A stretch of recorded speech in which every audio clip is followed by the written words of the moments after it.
जय श्री कृष्णा। अगर आप अपने लिए प्रार्थना करवाना चाहते हो तो एज इट इज़ वो की वही बात है कि आप कमेंट में जय श्री कृष्णा और अपना नाम लिख दीजिए, अथवा जिसके लिए प्रार्थना करवाना चाहते हो उनका नाम लिख दीजिए। चलिए, द्वितीय स्कंद के चतुर्थ अध्याय को सुनाने से पहले मैं आपको प्रभु श्याम सुंदर के दयालुपन की बात सुनाती हूँ। देखना कि मेरे ठाकुर, मेरे श्याम सुंदर, मेरे मुरलीधर कितने दयावान हैं। एक बार इस कथा कहीं हो रही थी, है ना, श्रीमद् भागवत कथा का पारायण हो रहा था, भगवत कथा बैठी हुई थी, तो उसमें सभी गांव वासी जाते ही है सुनने के लिए। अक्सर आप लोग, हम भी जाते हैं, मैं भी गई हूँ बहुत बार, है ना, मैं हमेशा जाती हूँ, जहाँ कहीं कथा होती है मैं चली जाती हूँ, मुझे बहुत अच्छा लगता है। इसमें एक वृद्ध माता जी कथा के अंदर चली गई। उन्होंने सुना, आखी जिंदगी तो बेटा बेटीन पोता पोतीन हाय हाय होय होय में चली गई थी उनकी, ठीक है। अब उन्होंने क्या सोचा कि चलो आज कथा बैठी है, मैं चला जाता हूँ, उस कथा के अंदर मैं चली जाती हूँ, क्योंकि जिन लोगों के लिए मैंने इतना सब कुछ किया, लास्ट में नतीजा क्या मिला?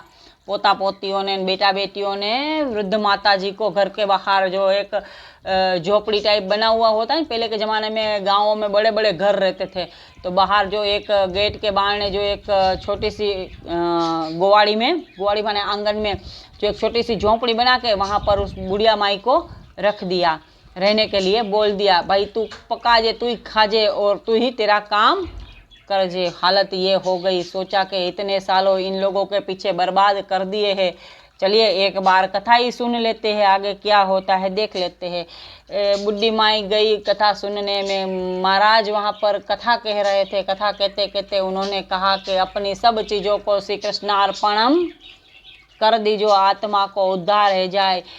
बाई ने, बुढ़ी माई ने सोच लिया कि ठीक बात है भाई, मेरे पास तो कुछ है नहीं, आई ठीक बात है, पंडित जी की बात को उन्होंने ठीक बात समझ है ना, आ तो गई घर पे बुढ़ी माई। अब सोचा कि मेरे पास तो ऐसी कोई चीज़ नहीं है जो मैं ठाकुर जी को अर्पित कर सकूं, जो कुछ भी था वो तो पोता पोती ने, बेटा बेटी ने, इन सब ने छीन लिया और मेरे को तो गेट के बाहर ने कर दिया है। यहाँ पर एक नौकरानी, एक काम वाली से अधिक मेरी कोई वो नहीं है। तब उसने क्या सोचा कि ठीक है, जैसी श्याम सुंदर की इच्छा, जैसे मेरे ठाकुर की इच्छा, सोच लिया, ठीक है। रात भर यही सोचते सोचते सो गई कि मैं सुबह प्रातः काल से, महाराज ने तो कथा में कह दिया है कि कल से भगवान को, श्री श्याम सुंदर को अर्पित कर देना हर चीज़। अब उसने सोचा कि भाई मैं सुबह में क्या करूँगी, टेंशन करते करते बुढ़ी माई सो गई। सुबह उठा तो पूरा घर का झाड़ू निकालना उसकी पाती में आ रहा था। तो गांव में तो क्या, घरों में बड़े बड़े पेड़ रहते थे, उस पेड़ का जो पत्ते खिरे हुए थे उन सबको झाड़ू निकाला, कुटिया में से अपनी झाड़ू निकाला, झाड़ू निकाल के कचरा लेकर के हम नाडा में डालने जाते हैं ना, वैसे वो बुढ़ी माई भी नाडा में डालने के लिए चली गई उन कचरे को। अब उन्होंने क्या किया, कचरा डालते डालते सोचा कि अगर एक साथ ही कचरा फेंक दूंगी, है ना, तो हो सकता है कि मेरे प्रभु को चोट आ जाए। उसने धीरे धीरे धीरे धीरे उस बाल्टी में से कचरे को नीचे कूड़ादान में कचरा फेंकना शुरू किया। वहाँ भगवान गोलोक धाम के अंदर नहा धो करके अच्छे इत्तर बित्तर लगा करके मस्त टिप टॉप मस्त मुकुट पैर करके और हाथ में मुरली लेकर के राधा जी के साथ आकर के जस्ट हिंडोला खाट पे बैठे ही थे कि बुढ़ी माई ने कहा कि ये कचरा श्री कृष्णार्पणम। नहाए धोए पूरे ठाकुर जी बिगड़ गए, पूरे कचरे कचरे हो गए और नीम और पीपल के पत्तों से प्रभु पूरे ढक गए। अब राधा रानी को गुस्सा आया, बोले कि ये क्या है? तो प्रभु ने कहा कि हाँ देवी, ये तो मेरे एक भक्त की गिफ्ट है मुझे। देखिए मेरे श्याम सुंदर कितने दयालु है, कितने कृपालु है। उन्होंने उन कचरा को कचरा न समझकर कहा कि मेरे एक भक्त की गिफ्ट है, जो सच्चे हृदय से मुझे जो अर्पित करता है मैं उनका वो सब चीज़ स्वीकार करता हूँ, ठीक है। इतनी ही देर में वो अपने चूल्हे के ऊपर एक बाजरा की रोटी डाल करके गई थी, कचरा फेंक करके आई। अब धीरे धीरे कचरा फेंक रही है, भगवान को लगे नहीं इस हिसाब से। बाजरा की रोटी आधी जल गई और काली कलुटी हो गई। अब आके देखे, अरे बाप रे बाप, आज को आटो तो यही हो पूरे दिन को, अब क्या करूँ? वाकई ठीक है, चलो ऐसी मैं रोटी खा लूँगी और क्या। जैसी तैसी आलनी बनाई मेथी की और बाजरा की रोटी लेकर के जब बाई बैठी रोटी खाने के लिए, वो बुढ़ी माई, तो उसको सोच आया कि महाराज ने तो कहा था कि सगड़ी चीज़ें श्री कृष्णार्पणम करना है ना, तो अब मैं ये जो रोटी खा रही हूँ वो भी श्री कृष्णार्पणम कर देती हूँ। वहाँ गोलोक धाम में माँ राधे रानी 32 जात का भोजन 36 जात का शाक रांध के लाई थी। भगवान के लिए जब भोजन परोसा गया सोने की थालियों में, वैकुंठ धाम में गोकुल धाम में भगवान के सोने की थालियां है, सोने की थालियों में सोने के दोनों कटोरे में जब वो भोजन परोसा, तब उसके साथ साथ बुड्ढी माई ने तो वो खाखरा का पेड़ के पहले पत्तल बनते थे और दोहने बनते थे, उस दोहने में सब्जी डाली और जली हुई वो बाजरे की रोटी रख दी और बोला श्री कृष्णार्पणमस्तु। उन सोने की थालियों के भोजन के साथ साथ एक पत्तल भी दिखाई दिया। माँ राधे रानी सोच में डूब गई कि ये क्या चीज़ है।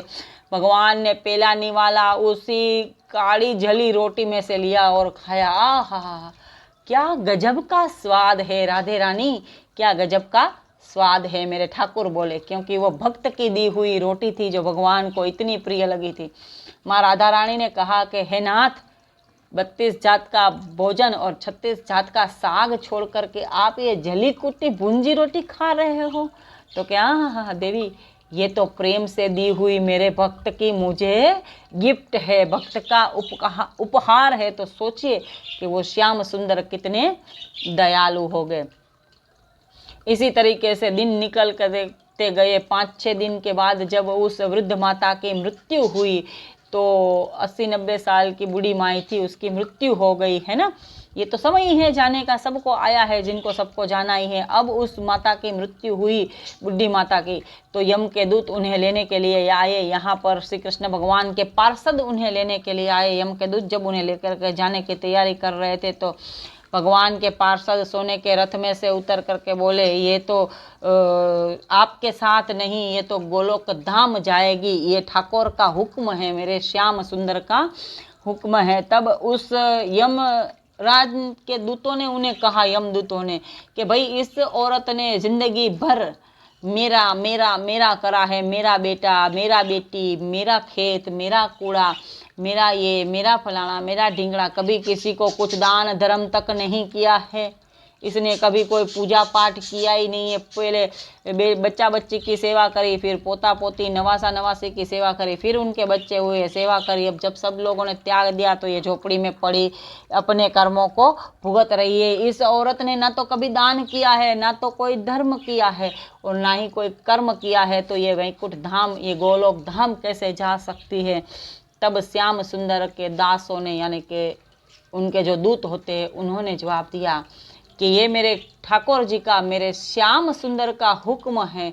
चतुर्भुज धारी श्याम सुंदर के पार्षदों ने जवाब दिया कि मेरे ठाकुर का हुक्म है कि इस बुढ़ी माई को गोलोक धाम लाया जाए। इन्होंने क्या किया था क्या नहीं, अगर आपको सुनना है तो स्वयं ठाकुर के मुँह से सुन लीजिएगा, मेरे श्याम धनी के मुँह से सुन लीजिएगा।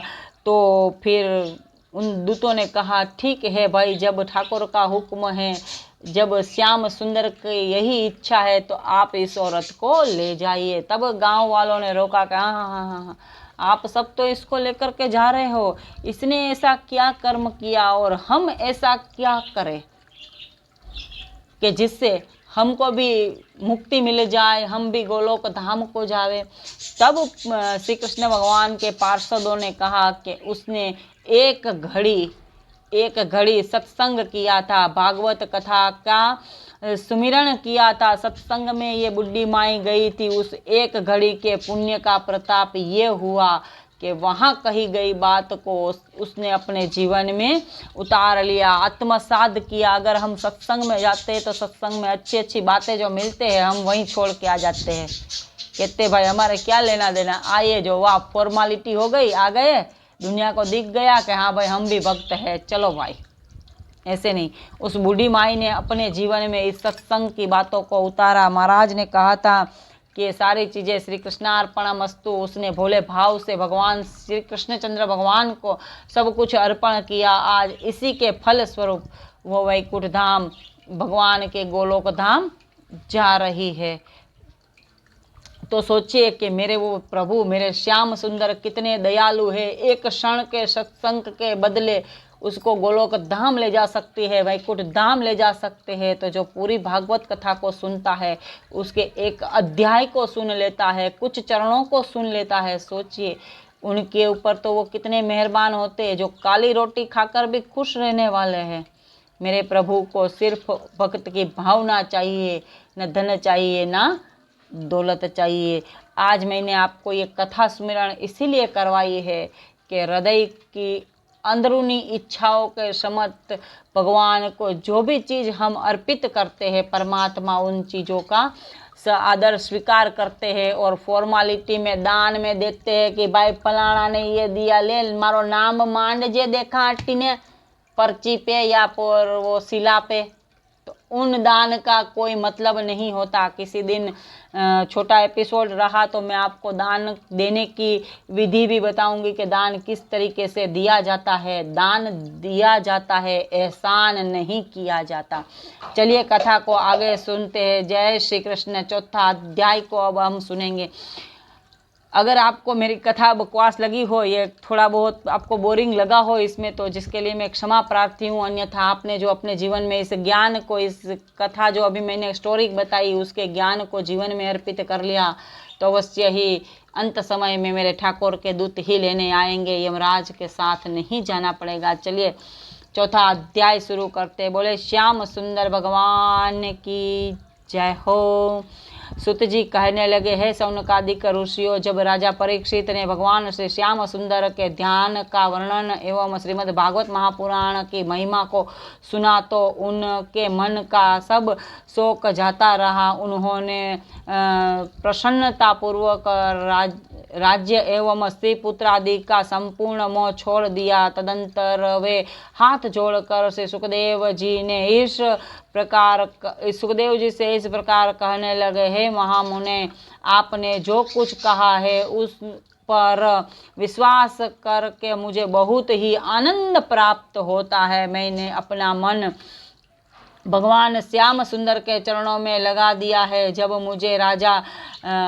अब मुझे आज अथवा आज से 7वें दिन मरने की कोई चिंता नहीं रही है। मेरे मन से मृत्यु का डर नष्ट हो गया है। हे मुनि श्रेष्ठ, आपने समस्त पुराण एवं शास्त्रों को पढ़ा है तथा आप परब्रह्म का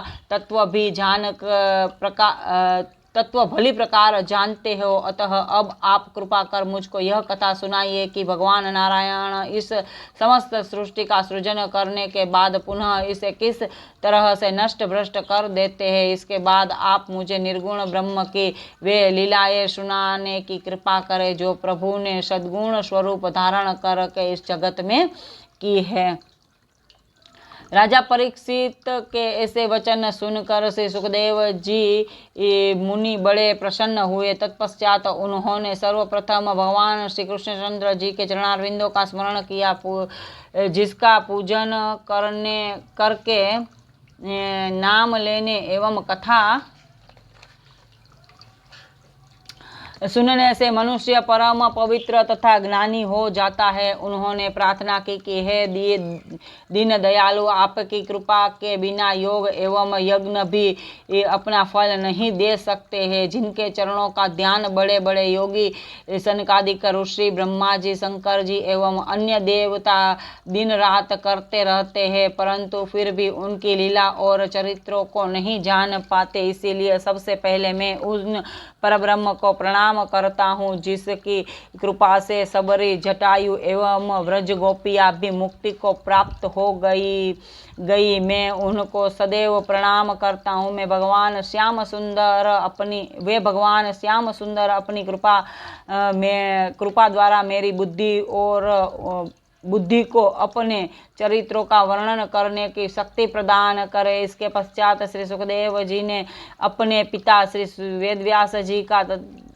वेदव्यास जी तथा गुरुचरणों का स्मरण करते हुए राजा परीक्षित से कहा, हे राजन, इस श्रीमद् भागवत की कथा को श्री नारायण जी ने ब्रह्मा से कहा था। ब्रह्मा जी ने देवर्षि नारद से कहा और नारद जी ने मेरे पिता वेदव्यास जी से कहा। फिर पिता ने यह कथा मुझे पढ़ाई थी, अब इस कथा को मैं तुम्हें सुनाता हूँ, तो सो तुम मन को एकाग्र करके सुनो। बोले भगवान श्याम सुंदर की जय हो।